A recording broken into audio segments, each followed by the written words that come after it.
Megastar Chiranjeevi తన 150వ సినిమాగా ఖైదీ number 150 చేసే క్రమంలో అంతకుముందు చాలామంది దర్శకుల దగ్గర కథలు వినటం అవి నచ్చక కాదని చెప్పడం జరిగింది.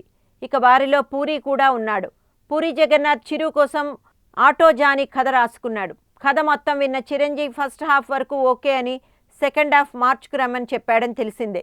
ఇక ఆ తర్వాత రిస్క్ ఎందుకని కత్తి రీమేక్నే ఖైదీ నెంబర్ 150గా తీసుకుని రావడం, దాంతో సూపర్ హిట్ కొట్టడం జరిగింది. పూరి కథ సగం మాత్రమే నచ్చినా మిగతా సగం రాసేంత టైం లేక చిరు ఆ సినిమానే కాదనేశాడు. అయితే ప్రస్తుతం పూరి టైం కూడా అంత బాగా ఏం నడవట్లేదు.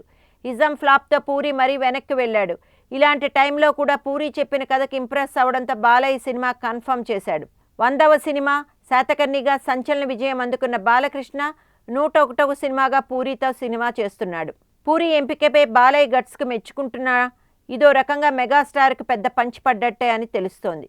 ఇండస్ట్రీ రికార్డులను సైతం ఇచ్చిన పూరి డైరెక్షన్లో సినిమా అంటే స్టార్ హీరోలు కూడా కాస్త ఆలోచిస్తున్నారు.